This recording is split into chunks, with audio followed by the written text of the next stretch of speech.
Kalau untuk MPR apa cobaannya COVID ini? Ya, cobaannya sebetulnya kita hanya menahan diri, tidak boleh hadir fisik ke kantor, melalui Tikon, Zoom. Memang kita sekarang telah memiliki teknologi. Jadi sekarang ini high tech but low touch. Jadi kalau cuma diskusi begini, ya mungkin bisa. Tapi kalau sudah masuk kepada pembahasan yang sifatnya lebih dalam, itu perlu sentuhan. Lobby itu perlu sentuhan. Nah, sehingga itu mungkin yang menjadi kendala. Kalau ini tetap berlangsung terus-menerus, maka hubungan kemanusiaan kita, hubungan sosial kita akan hilang dengan sendirinya karena kita lebih banyak berinteraksi melalui jarak jauh dan itu sebetulnya juga sangat tidak Indonesia. Ya mudah-mudahan saja vaksinnya segera ketemu, kita kembali normal. Karena menurut saya silaturahmi yang sebagaimana disampaikan tadi ini adalah sumber rezeki. Nah kalau kita begini, ini kita jauh dari rezeki sebelah Agib. Kan pembahasan pasti formal. Pembahasan pasti nggak sama dengan bagaimana kita bertemu secara langsung sentuhan halnya. Itulah kira-kira. Ya inilah yang kita hadapi sekarang di MPR itu begitu Agib. Makanya kita selalu kombinasi istilahnya kita sekarang hibrid. Sebagian hadir fisik, sebagian di rumah untuk tetap melaksanakan protokol kesehatan. Ya mudah-mudahan lah dengan kemajuan teknologi, tapi juga tidak mengurangi hubungan kemanusiaan kita. Karena itu penting aja. Ya benar-benar. Ada sesuatu yang tidak tergantikan oleh teknologi, ya.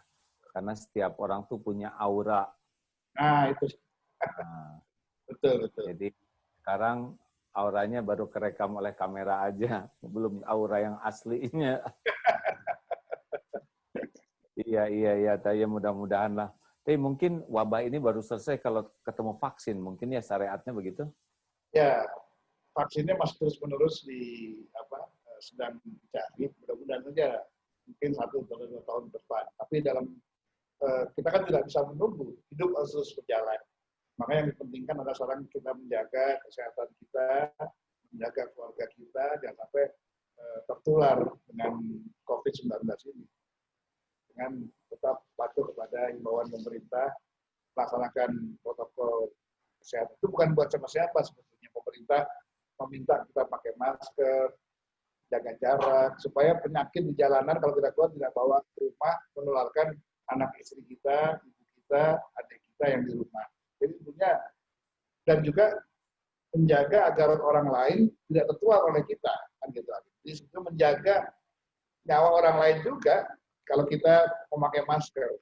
Bayangkan kita penyakit ini kadang sekarang tidak bisa terdeteksi ya, gitu sebagaimana kata para ahli.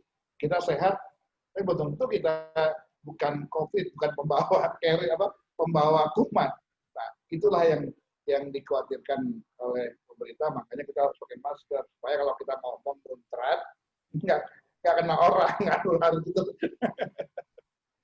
Itu akhir. Jadi iya. Jadi gini Mas, ini menariknya ya bahwa sebetulnya memang yang sekarang yang paling membahayakan itu bukan orang yang sakit.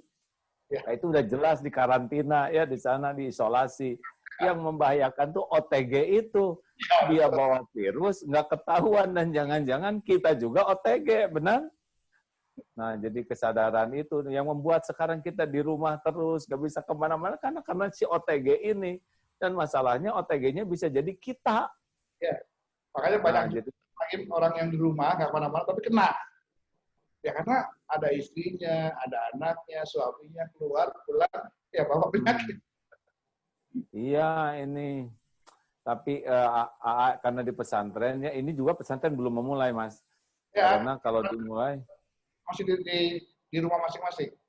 Ya, kita pertama ada virus, langsung kita kembalikan santri ke rumahnya masing-masing sebelum pemerintah mengumumkan, karena kami pikir juga, wah ini kelihatannya karena mencermati negara-negara lain, wah ini nggak akan sesederhana membalikan tangan ini. Pasti ini menjadi santri dipulangkan, semua kantor dihentikan, masjid juga ditutup. Dulu juga pada protes, kenapa masjid? Pokoknya mah insya Allah ini yang terbaik ya. Dan memang alhamdulillah. Nah sekarang yang lihat nih di masyarakat tuh, dulu waktu COVID-nya sedikit, takutnya besar di masyarakat. Bulan Maret. Sekarang penderitanya besar, takutnya dikit. Ini yang jadi masalah. Betul. Nah, sebagai ustadz gitu ya, seorang yang penceramah, memang kadang ada di antara umat Islam itu yang merasa, wah saya mah gak takut, ini mah kalau takdir Allah mah kena, kalau enggak. Masalahnya kan kadang-kadang orang memahami takdir itu lebih sederhana, padahal harusnya kita meniru bagaimana ikhtiar. Boleh saya cerita sedikit nih Mas? Boleh. Jadi waktu Umar bin Khattab Amirul Mukminin ke Syams, kan di Syam itu ada wabah besar. Nah, sampai di perbatasan didatangi oleh gubernurnya. Ini ada wabah nih, bagaimana akan masuk atau tidak? Lalu diskusi dengan sahabat Ansor. Akhirnya kata Umar bin Khattab, semoga Allah ridho, kami akan kembali ke Madinah. Wah, kata gubernur, apakah Amirul Mukminin akan lari dari takdir? Ya, kami lari dari satu takdir ke takdir lain. Bagaimana sekiranya engkau membawa ternak? Di sana ada rumput yang subur, di sana ada tempat yang gersang. Mau engkau bawa kemana ternak ini? Bawa ke padang rumput dengan takdir Allah, bawa ke yang gersang juga dengan takdir Allah. Nah, makanya kalau kita mau menyelamatkan, ya itu juga dengan takdir Allah. Nah, datanglah Abdurrahman bin Auf mengatakan bahwa sekiranya satu tempat ada wabah, yang di dalam tidak boleh keluar, yang di luar tidak boleh masuk. Jadi pas apa yang dilakukan. Artinya, kita sempurnakan protokol kesehatan ini sebagai amal soleh, jangan ragu-ragu. Ya enggak? Ini tapi perkara kita kena atau tidak, itu mah urusan Allah. Jangan sampai yakin ini urusan Allah, tapi tidak disempurnakan protokolnya. Sepakat gitu, Mas? Kalau saya sih berkeyakinan gitu. Memang seharusnya begitulah. Jadi memang dari kita dulu, kalau memang ada yang bisa kita lakukan. Bahwa pada akhirnya kita kena, ya sudah takdir kita. Kan begitu akhirnya. Iya. Dan kalaupun kena tidak buruk kalau dia sudah menyempurnakan, berarti itu akan jadi penggugur dosa, jadi pengangkat derajat. Gimana kalau meninggal? Pasti karena udah waktunya. Dan itu pun jadi syahid, mati tanpa dosa, dihapus dosa-dosanya, masuk surga tanpa hisab. Jadi jangan menganggap remeh orang yang wafat karena COVID ini, karena itu termasuk kalau dia beriman ya. Gitu. Jadinya kombinasi antara iman dengan ikhtiar ini menyebabkan ikhtiar kita sempurnakan, tapi tidak bersandar ke ikhtiar, tetap bersandar ke Allah, yakin ke Allah, tapi tidak mengabaikan ikhtiar. Indah kan? Ya, betul. Mas, ada pesan-pesan terakhir enggak nih sebelum kita pisah nih? Ya, jadi saya hanya berharap kepada seluruh masyarakat, santri-santri AA, untuk terus mengikuti himbauan pemerintah, patuh kepada protokol kesehatan, karena bukan apa-apa itu untuk menjaga kita semua.